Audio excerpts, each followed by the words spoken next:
رفت کی 3 بیٹیاں تھیں اور تینوں آئے روز میکے آ کر بھابھی کے لیے فساد کھڑا کر دیتیں۔ جھوٹی شکایتیں لگاتیں کہ بھابھی ہمارے بچوں کو مارتی ہیں اور ہمیں پانی تک نہیں پوچھتیں تاکہ ہم اماں بھائی سے ملنے نہ آیا کریں، اور پھر مریم کا شوہر اسے بہت برا بھلا کہتا تو نندیں بہت خوش ہوتیں اور کہتیں تمہیں اس گھر سے نکال کر ہی چھوڑیں گے۔ رفت بیٹیوں سے کہتی کہ نہ میرے بیٹے کا گھر برباد کرو، تو وہ کہتی اماں ہم بھائی کی شادی ایک مالدار گھر میں کریں گے اور بیٹھ کر کھائیں گے۔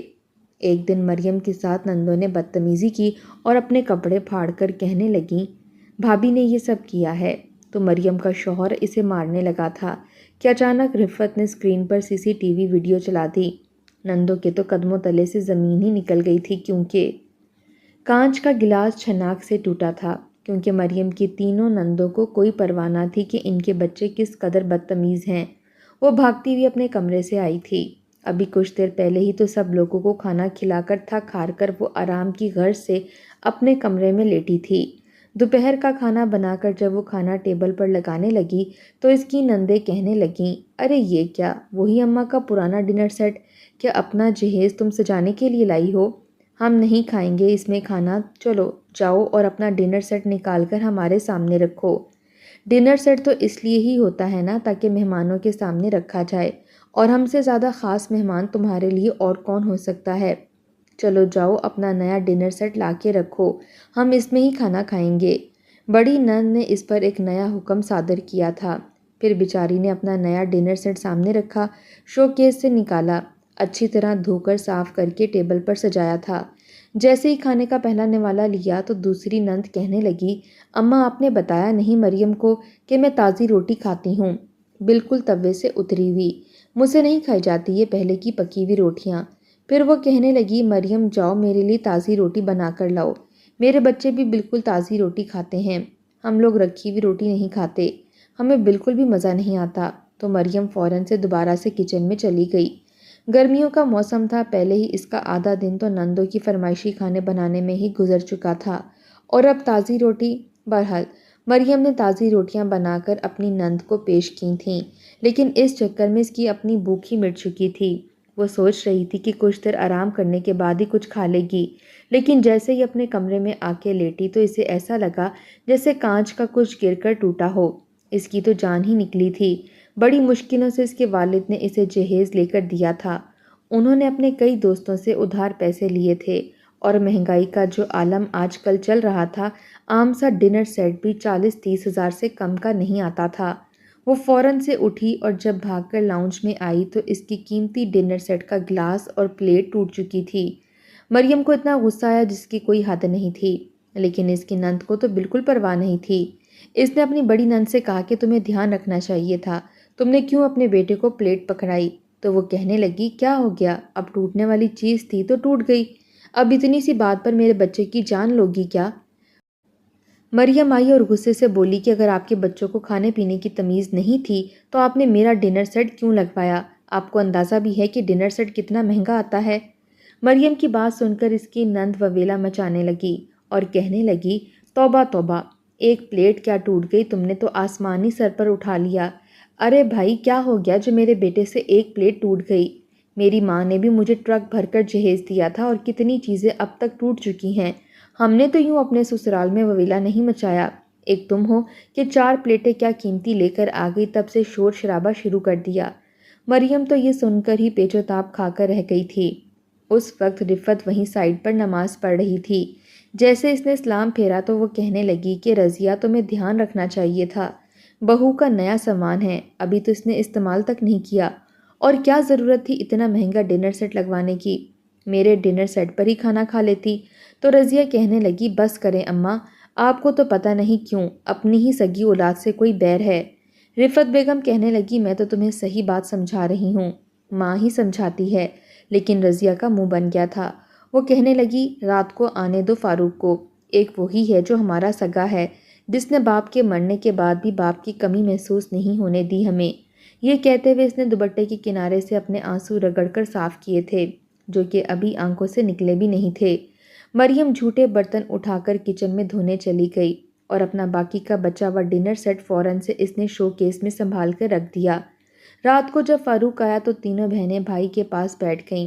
وہ کہنے لگیں، بھائی ہم تو خوبصورت بیوی تمہارے لیے اس لیے پسند کر کے لائے تھے تاکہ ہمارا بھائی خوش ہو جائے، اور یقیناً تم اپنی بیوی سے بھی یہی کہو گے کہ وہ ہماری عزت کرے، ہماری آؤ بھگت کرے۔ آخر میں یہ ہمارا میکا ہے۔ بھائی کی شادی کرنے کا یہ مقصد تو نہیں ہوتا کہ بہنیں بھائی سے ملنے بھی نہ آ سکیں۔ رضیہ نے یوں بات کی تھی جیسے ابھی آنسو ٹپکائے گی۔ یہ سن کر فاروق کہنے لگا، اب کیا ہوا ہے؟ تو وہ کہنے لگی، تمہاری بیوی نے اپنے قیمتی ڈنر سیٹ کی پلیٹ گلاس ٹوٹنے پر ہمیں ہماری اوقات اصل یاد کروا دی۔ وہ کہنے لگی، آپ لوگوں کی اوقات نہیں ہے کہ میرے جہیز کے قیمتی برتنوں میں کھانا کھا سکیں۔ یہ کہتے ہوئے رضیہ نے اپنے آنسو صاف کیے تھے، حالانکہ مریم نے ایسا کچھ نہیں کہا تھا۔ فاروق نے جب یہ سنا تو اسے بہت غصہ آیا، حالانکہ وہ شادی کی پہلی ہی رات اپنی بیوی سے کہہ چکا تھا کہ میں اپنی بہنوں کا بھائی نہیں باپ ہوں، اور میں نے کبھی بھی انہیں ابا کی کمی محسوس ہونے نہیں دی۔ اس لیے تم سے بھی یہی گزارش کروں گا کہ میری بہنوں کے ساتھ اپنا رویہ بہت اچھا رکھنا، اور مریم نے ایسا ہی کیا تھا۔ لیکن 2 ماہ کے عرصے میں اس کی نندیں 10 بار گھر آ چکی تھیں۔ بھلا یہ بھی کوئی طریقہ تھا؟ جب بھی اس کی نندیں گھر پر آتیں تو رات دیر تک اس کا شوہر فاروق اپنی بہنوں کے ساتھ بیٹھا باتیں کرتا رہتا، اور وہ کمرے میں اس کا انتظار کرتی رہتی۔ جب کمرے میں آتا تو مریم کا موڈ خراب ہوتا تھا۔ وہ یہی کہتی تھی کہ شادی کے شروع کے دن ہیں، آپ کو زیادہ وقت مجھے دینا چاہیے۔ تو وہ اس کو ڈانٹنے لگتا اور کہتا، تمہارے کہنے کا مطلب کیا ہے کہ میری بہن میکے آئی ہیں تو میں انہیں وقت بھی نہ دوں؟ بلکہ تمہیں بھی تو چاہیے کہ تم باہر بیٹھ کر مجھ سے باتیں کیا کرو، لیکن تم ہو کہ منہ اٹھا کے کمرے میں بیٹھ جاتی ہو۔ مجھے اس قسم کی لڑکیاں بالکل اچھی نہیں لگتی۔ مت بھولو کہ میری بہنوں نے ہی تمہیں پسند کیا ہے اور اپنی پسند سے تمہیں لے کر آئی ہیں۔ فاروق تو یوں بات کرتا تھا جیسے فاروق کی بہنوں نے مریم پر کوئی احسان کیا ہو۔ بہرحال آج تو فاروق کا غصہ عروج پر تھا۔ اس نے گالی تک دینے میں آر نہیں سمجھا تھا۔ مریم اس کا یہ رویہ دیکھ کر بے حد حیران تھی۔ اسے اپنی قسمت پر جی بھر کر رونا آیا تھا کہ اس کے باپ نے کتنی محنت اور مشقتیں کر کر کے پائی جوڑ کر فاروق کی بہنوں کی فرمائش کے مطابق اسے جہیز میں ہر چیز دی تھی۔ چیزیں یوں ہی تو نہیں بن جاتی، لاکھوں روپے چاہیے ہوتے ہیں، لیکن یہاں پر کسی کو کوئی قدر ہی نہ تھی۔ ساس اچھی تھی لیکن بیٹیوں کے آگے اس کی بھی زبان نہیں کھلتی تھی۔ رفت اگر بیٹیوں کو کچھ بھی کہتی تو وہ اپنی ماں پر یوں چلانے لگتی تھیں جیسے کہ ان کی ماں نہ ہو، ملازمہ ہو اور وہ مالکن۔ ایک بار مریم اپنے میکے جانے کے لیے تیار ہو رہی تھی۔ پورے 2 ماہ بعد اس کے والد اسے لینے آئے تھے کہ چند روز میکے رہ لے۔ جب سے شادی ہوئی تھی وہ ایک بار بھی میکے نہیں گئی تھی، حالانکہ شادی کی فوری بعد ہی اس کی والدہ نے ان کی شادی کی دعوت بھی کی تھی، لیکن اسی دن مریم کی تینوں نندیں رہنے کے لیے آ گئیں تو فاروق نے کہا کہ اپنی ماں کو منع کر دو کہ ہم دعوت میں نہیں آ سکتے۔ مریم کہنے لگی کہ امی نے ساری تیاری کر لی ہے، ہم بس چند گھنٹے بعد ہی واپس آ جائیں گے۔ یہ بات سن کر فاروق کی بہنیں کہنے لگیں، لو بھائی، اب ہماری تو کوئی اہمیت ہی نہیں رہی، اب تو تمہاری ساس کی ہی اہمیت ہے۔ مریم تو یہ سن کر پریشان سی ہوئی تھی۔ فاروق کہنے لگا، ایسی کوئی بات نہیں ہے۔ پھر وہ کہنے لگا، مریم تم اپنی والدہ کو منع کر دو، ہم پھر کبھی ان کے گھر دعوت پر چلیں گے۔ لیکن وہ پھر کبھی بھی نہیں آئی تھی۔ 2 ماہ گزر گئے تھے، اس لیے مریم کے والد اسے لینے آئے تھے۔ رفت بیگم نے اجازت دے دی تھی، لیکن جیسے ہی وہ اپنا بیگ باہر لے کر آئی تو اس کی نندیں دوبارہ سے میکے آ گئیں۔ اسے جاتا دیکھ کر کہنے لگیں، تو کہ تم کہاں جا رہی ہو؟ ہم یہاں پر رہنے آئی ہیں اور تم میکے کی تیاری کر رہی ہو۔ مریم کہنے لگی، آپ تو آئے روز آتی رہتی ہیں، میں 2 ماہ بعد اپنے میکے جا رہی ہوں، اس لیے میں اپنا پروگرام کینسل نہیں کر سکتی۔ یہ سن کر رضیہ نے فوراً سے فاروق کو فون کیا تھا۔ وہ کہنے لگی، بھائی اگر تمہاری بیوی نے اپنے میکے جانا تھا تو ہمیں بتا دیتی تاکہ ہم اپنے ہی گھر میں رہتے۔ ایک تو ہماری شکل دیکھتے ہی تمہاری بیوی نے اپنے ابا کو بلا لیا اور کہہ رہی ہے کہ میں میکے جاؤں گی۔ تمہیں پتہ ہے اور کیا کہا ہے اس نے ہمیں تانا دیا ہے کہ ہم تو آئے روز میکے آتے رہتے ہیں، لیکن وہ پورے 2 مہینے بعد جا رہی ہے۔ یہ سننا تھا کہ فاروق غصے میں آ گیا اور کہنے لگا، مریم کو فون دو۔ رضیہ نے فون مریم کی طرف بڑھا دیا۔ مریم نے جیسے ہی فون اٹھایا تو فاروق اس پر بھڑکنے لگا اور کہنے لگا، خبردار جو تم اپنے میکے گئی، میں تمہارے ساتھ بہت برے طریقے سے پیش آؤں گا، اور یہ میری بہنوں کا اپنا گھر ہے، وہ جب چاہیں آئیں اور جب چاہیں جائیں، تم کون ہوتی ہو انہیں تانے دینے والی؟ میری بہنیں اپنے سسرال میں پورے سسرال کو سنبھالتی ہیں، تمہارے سر پر تو میری ماں کے علاوہ کسی اور کی ذمہ داری نہیں ہے۔ اگر وہ بیچاری تھک کر میکے آ جاتی ہیں، چند گھڑی آرام کر لیتی ہیں، تو کیا تم سے یہ بھی برداشت نہیں ہو رہا؟ تم نے اپنا بوریا بستر باندھ لیا، کوئی ضرورت نہیں ہے تمہیں اپنے ابا کے ساتھ جانے کی۔ مریم کہنے لگی فاروق 2 ماہ ہو گئے ہیں، میں بھی چند دن کے لیے اپنی ماں باپ کے گھر جانا چاہتی ہوں، آپ مجھے اجازت کیوں نہیں دیتے؟ تو وہ کہنے لگا چلی جانا، لیکن تب جب میری بہنیں اپنے گھر واپس جائیں، لیکن ابھی تم اپنے ابا کو منع کر دو۔ تو مریم کہنے لگی کیسے منع کر دوں؟ وہ پچھلے 1 گھنٹے سے میرا انتظار کر رہے ہیں، ویسے بھی میں نے دوپہر کا کھانا بنا دیا ہے، فاروق پلیز میں جانا چاہتی ہوں۔ وہ کہنے لگا تو ٹھیک ہے، اگر اپنی مرضی سے جاؤ گی تو میں تمہیں لینے نہیں آؤں گا، پھر تم وہیں رہو گی اپنے باپ کے گھر پر، یہاں واپس آنے کی ضرورت نہیں ہے۔ مریم سوچ بھی نہیں سکتی تھی کہ ذرا سی بات پر فاروق اسے ایسی بھی کوئی دھمکی دے سکتا ہے۔ اس نے اپنے آنسو صاف کیے اور فون رضیہ کو پکڑایا اور پھر اپنے ابا سے کہنے لگی کہ فاروق کی طبیعت کچھ ٹھیک نہیں ہے، ابا آپ واپس چلے جائیں، میں پھر کبھی آ جاؤں گی۔ اس کے والد سمجھ چکے تھے کہ بات کیا ہے، لیکن مجبور تھے، وہ بیٹی کا گھر خراب نہیں کر سکتے تھے، اس لیے خاموشی سے واپس چلے گئے۔ مریم دوپہر کا کھانا بنا چکی تھی، وہ روتے ہوئے اپنے کمرے میں چلی گئی۔ رفت بیگم اپنی بیٹیوں سے کہنے لگیں کہ تم لوگوں نے اچھا نہیں کیا، 2 ماہ میں تم لوگ 10 بار آئی ہو، کیا تھا کہ اسے بھی اپنے میکے جانے دیتی؟ اگر تمہارا بھائی تم لوگوں سے پیار کرتا ہے تو اس کے بھی تو ماں باپ ہیں، بھائی ہیں، ان کا بھی دل چاہتا ہوگا کہ ہماری بہن آ کر رہے۔ تو وہ کہنے لگی اماں آپ کو تو پتہ نہیں کب عقل آئے گی، ارے بہو کو رکھنے کے چال چلن سیکھیں، یہ کیا بات ہے کہ وہ منہ اٹھا کے کسی بھی وقت میکے چلی جائے؟ اسے احساس ہونا چاہیے کہ اس کی نندیں گھر پر آئی ہیں، اور جب نندیں گھر پر آئیں تو گھر پر رہ کر ان کی آؤ بھگت کرنی چاہیے۔ بہرحال بڑی والی نند کہنے لگی تم نے دیکھا مریم کو کیسے منہ پھلائے اپنے کمرے میں گئی ہے، جاؤ راشتہ اسے کہو کہ ہمارے لیے تازی روٹی بنائے اور شامی کباب بھی فرائی کرے۔ یہ کیا بات ہے کہ منہ بنا کر اپنے کمرے میں چلی گئی، اب ہم اس کے نخرے دیکھنے تھوڑی آئے ہیں۔ رفت کہنے لگی کہ روٹی میں بنا دیتی ہوں اور کباب بھی فرائی کر دیتی ہوں، رہنے دو اسے، ایک تو تم لوگوں نے اسے میکے نہیں جانے دیا اور اب اس پر آرڈر چلا رہی ہو، پتہ نہیں تم لوگوں کو شرم کیوں نہیں آتی۔ بڑی والی بیٹی رفت بیگم کے سامنے کھڑی ہو گئی اور کہنے لگی امی مجھے یہ بتائیں، آپ ہماری سگی ماں ہیں یا مریم کی؟ عجیب ساس ہیں بھائی، ساس تو بہو کو اپنی انگلیوں کے اشاروں پر نچاتی ہیں اور بیٹیوں کے صدقے واری ہوتی ہیں، لیکن ہمارے ہاں تو الٹی گنگا بہتی ہے، آپ کو بہو سے پیار ہے اور بیٹیوں سے کوئی لگاؤ نہیں۔ رفت بیگم کہنے لگی کیونکہ وہ بہت اچھی ہے، میرا بہت خیال رکھتی ہے اور تم لوگوں کی بھی آؤ بھگت کرتی ہے، کیا تھا کہ وہ بھی 2 دن اپنے میکے رہ آتی۔ تو چھوٹی نند راشتہ مریم کے کمرے میں گئی اور بنا دستک کے ہی دروازہ کھول کر اندر آ گئی۔ وہ اپنے بیڈ پر لیٹی اپنی آنکھوں پر بازو رکھے آنسو بہا رہی تھی۔ اس کی ماں نے کتنے پیار سے اسے بلایا تھا، لیکن اس کی نندیں عین وقت پر پہنچ گئیں۔ راشتہ کہنے لگی تازی روٹی بنا کر دو ہمیں، بہت بھوک لگی ہے۔ مریم کو پہلے ہی بہت غصہ آ رہا تھا، اس نے اپنی بازو کو آنکھوں سے پیچھے کیا اور کہنے لگی کہ میرے سر میں درد ہے، میں نے کھانا بنا دیا ہے، روٹی آپ لوگ خود بھی بنا سکتی ہیں۔ یہ سننا تھا کہ راشتہ کہنے لگی تمہاری بہت زبان کھل گئی ہے، آنے دو فاروق کو، تمہارا تو ایسا بندوبست کروائیں گے کہ یاد رکھو گی، بہت شوق ہے نا تمہیں میکے جانے کا، ساری زندگی کے لیے اب تمہیں میکے نہ بھجوا دیا تو پھر کہنا۔ یہ کہہ کے راشتہ کمرے سے باہر چلی گئی اور اس کے کمرے کا دروازہ بھی بڑی زور سے مارا تھا۔ مریم کچھ دیر تو ویسے ہی بیٹھی رہی، لیکن پھر اسے پریشانی لاحق ہونے لگی کہ فاروق تو ویسے بھی بہنوں کی ہی سنتا ہے، اس کی تو بات کی اہمیت ہی نہیں ہے، یہ نہ ہو کہ واقعی وہ بہنوں کے کہنے پر اسے گھر سے نکال دے، اس لیے وہ فوراً اٹھ کر باہر آ گئی۔ کچن میں دیکھا تو اس کی ساس اپنی بیٹیوں کے لیے روٹی بنا رہی تھی۔ مریم نے کہا امی آپ ہٹیں، روٹی میں بنا دیتی ہوں۔ تو وہ کہنے لگی کوئی بات نہیں بیٹا، تم آرام کر لو۔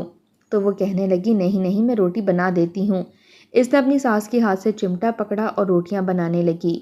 نندیں بہت خوش تھیں، کہہ رہی تھیں دیکھا کیسے اس کی اکڑ کو توڑا ہے، ارے اگر ہماری ماں ہمارے اشاروں پر چلے تو دیکھو یہ کیسے تیر کی طرح سیدھی ہو جاتی۔ بڑی نند نے ناک منہ چڑھا کر کہا اور ہنسنے لگی، ہوتی کون ہے ہمیں یہ انکار کرنے والی۔ مریم رات کے کھانے کی تیاری کرنے لگی تو چاروں بہنیں سر جوڑے کہنے لگیں کہ ہم نے تو بہت بڑی غلطی کر دی، ہم نے تو بس صرف مریم کی خوبصورتی دیکھی، اس کے باپ کے پاس تو کچھ بھی نہیں تھا، قرضہ لے کر اس نے بس اپنی بیٹی کو چلتا کیا ہے۔ تمہیں پتہ ہے میری نند کی شادی جہاں ہوئی ہے وہ بہت امیر لوگ ہیں اور میری نند کی نند کے لیے وہ لوگ رشتہ دیکھ رہے ہیں، اور پتہ ہے فاروق کا پوچھ رہے تھے، فاروق تو اچھی نوکری کرتا ہے، دیکھنے میں بھی ہینڈسم ہے، لیکن مصیبت یہ ہے کہ ہم نے فاروق کی جلد بازی میں مریم سے شادی کر دی، ورنہ سچ پوچھو اگر فاروق کی شادی میری نند کی نند سے ہو جاتی تو ہمارے تو وارے نیارے ہو جاتے۔ بھائی انہوں نے اتنا زیور دینا تھا سسرال والوں کو کہ تمہاری سوچ ہے۔ وہ کہتے تھے کہ جتنی بھی نندیں ہوئیں سب کو ہم لوگ سونے کے سیٹ ڈالیں گے اور ساس کو سونے کے سیٹ کے ساتھ 2 سونے کے کڑے بھی ڈالیں گے۔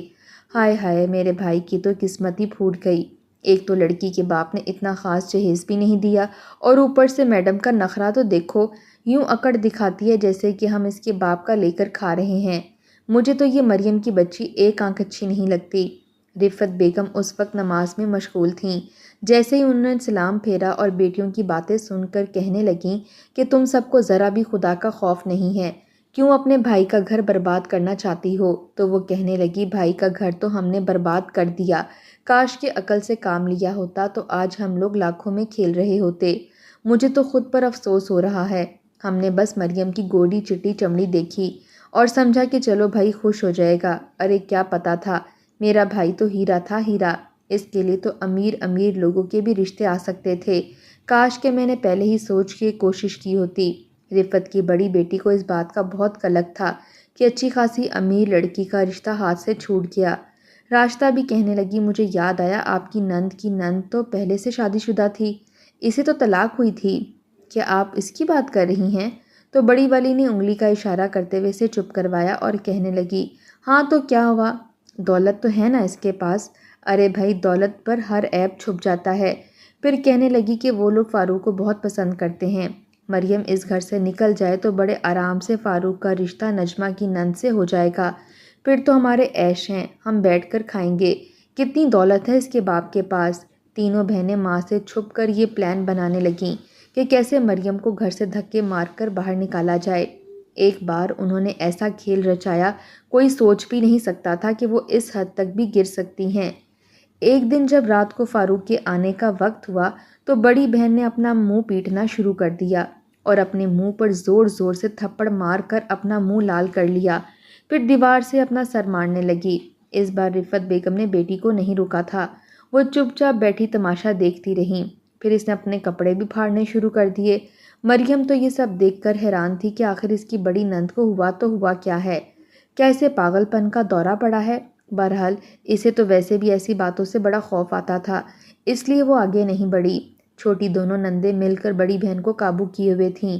اسی وقت فاروق گھر میں داخل ہوا تو بڑی بہن روتے ہوئے اس کے ساتھ لگ گئی اور کہنے لگی تمہاری بیوی نے دیکھو مار مار کر میرا کیا حشر کیا ہے۔ دوسری بہنیں بھی آنسو ٹپکانے لگیں اور کہنے لگیں کہ تمہاری بیوی نے ہمیں بہت مارا ہے اور بڑی آپا کا تو دیکھو حشر ہی خراب کر دیا ہے، ان کے کپڑے تک پھاڑ دیے ہیں۔ یہ سن کر فاروق غصے میں آ گیا اور کہنے لگا کہ میں آج تمہیں نہیں چھوڑوں گا۔ مریم تو یہ سب دیکھ کر ہکا بکا رہ گئی، وہ حیران تھی، پھر کہنے لگی فاروق میں نے ایسا کچھ نہیں کیا۔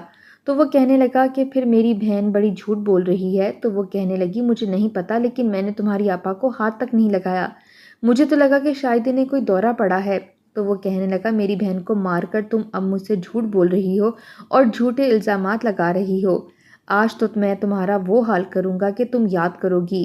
چھوٹی بہن راشدہ کہنے لگی کہ فاروق اسے بس طلاق دے دو، کیونکہ یہ تمہارے ساتھ رہنا ہی نہیں چاہتی، یہ تمہارے سامنے بڑی نیک اور معصوم بنتی ہے اور پیچھے سے یہ ہمیں پانی تک نہیں پوچھتی، ہمارے بچوں کے منہ پر رکھ کر تھپڑ مار دیتی ہے، اسے بس اپنے جہیز میں لائے ہوئے 4 جوڑوں اور 4 برتنوں پر گھمنڈ ہے، لات مارو اس پر، طلاق دو اسے اور اس کے سامان کو بھی اس سمیت باہر نکال پھینکو۔ یہ سن کر فاروق کہنے لگا کہ مریم میں اپنے پورے ہوش و حواس میں تمہیں۔ فاروق نے ابھی یہی کہا تھا کہ جب رفت بیگم اس کے پاس آ گئیں اور اس کے منہ پر ہاتھ رکھتے ہوئے کہنے لگیں کہ تم بہت بڑی غلطی کرو گے، میں کب سے تمہیں کہہ رہی ہوں کہ تمہاری بیوی بہت اچھی ہے، اس کا کوئی قصور نہیں ہے۔ تو وہ کہنے لگا اماں مجھے تو لگتا ہے کہ مریم نے آپ پر کالا جادو کر دیا ہے، جو آپ ہر وقت اسی کا کلمہ پڑھتی رہتی ہیں، آپ کو اپنی سبھی بیٹیوں پر اعتبار نہیں ہے، اس نے ضرور آپ پر کوئی منتر پڑھا ہے، اسی لیے آپ اپنی بیٹیوں کی برائیاں کرتی ہیں اور مریم کی اچھائیاں بیان کرتی ہیں، اس نے آپ پر ضرور کچھ نہ کچھ کیا ہے۔ تو یہ سب سن کر اس کی ماں کہنے لگی کہ میں تمہیں ثبوت دے دیتی ہوں کہ آخر تمہاری بیوی کیا ہے اور تمہاری بہنیں کیا ہیں۔ یہ بات سن کر رفت کی تینوں بیٹیاں حیرت سے اپنی ماں کو دیکھنے لگیں۔ مریم بھی حیران تھی کہ اب کیا ہونے والا ہے، تو وہ کہنے لگا، کیسا ثبوت؟ رفت بیگم نے اپنا موبائل پکڑا اور کہنے لگی کہ میں نے گھر میں چند روز پہلے ہی کیمرے لگوائے تھے، کیونکہ میں جانتی تھی کہ تمہاری بہنیں تمہارا گھر برباد کرنے کے لیے کسی بھی حد تک جا سکتی ہیں، اور تمہیں ماں سے زیادہ اپنی بہنوں کی بات پر بھروسہ تھا، تو اب خود اپنی آنکھوں سے دیکھو سب۔ جب موبائل میں فاروق نے ویڈیو دیکھی تو اس میں صاف دکھائی دے رہا تھا کہ اس کی بڑی بہن خود دیوار سے اپنا سر ٹکرا رہی ہے اور اپنے کپڑے بھی پھاڑ رہی ہے، اور پھر دوسری ویڈیو میں یہ دیکھا کہ اس کی تینوں بہنیں سر جوڑے یہ بات کر رہی تھیں کہ مریم کو کس طرح سے طلاق دلوا کر گھر سے نکلوایا جائے، اور کیسے فاروق کی دوسری شادی ایک امیر عورت سے کروائی جائے تاکہ انہیں دولت اور پیسے مل سکیں۔ یہ سب سن کر فاروق کو بہت افسوس ہوا تھا کہ جن بہنوں کی خاطر وہ اب تک اپنی بیوی اور ماں سے لڑتا آیا تھا، وہ بہنیں ہی اس کا گھر برباد کر رہی تھیں۔ فاروق نے اپنی تینوں بہنوں کو گھر سے نکال دیا اور کہنے لگا کہ خبردار دوبارہ میرے گھر پر قدم رکھا تو۔ اس نے اپنا رویہ اپنی والدہ اور اپنی بیوی سے بہت اچھا کر لیا تھا، اور بہنیں رونے بیٹھ گئی تھیں کہ یہ کیا ہو گیا، سگی ماں نے ہی ان کا پول کھول دیا۔ لیکن رفت نے انسان ہونے کا حق ادا کیا تھا، وہ چاہتی تو بیٹیوں کی بات پر پردہ ڈال دیتی، لیکن اس طرح سے اس کے بیٹے کا گھر برباد ہو جاتا، اس لیے انہوں نے سچائی کا ساتھ دیا تھا۔ لیکن رفت بیگم جیسی عورتیں بہت کم ہوتی ہیں، زیادہ تر عورتیں بیٹوں کے گھر برباد ہونے پر افسوس نہیں کرتیں، انہیں بس یہ ہوتا ہے کہ ہماری بیٹیوں کا گھر بسا رہے، اور وہ میکے میں آ کر بے شک اپنی بھابھی کا گھر برباد کر دیں۔ کاش کہ ہر عورت رفت جیسی سوچ رکھے تو کئی لڑکیاں برباد ہونے سے بچ جائیں۔ آپ کا کیا خیال ہے؟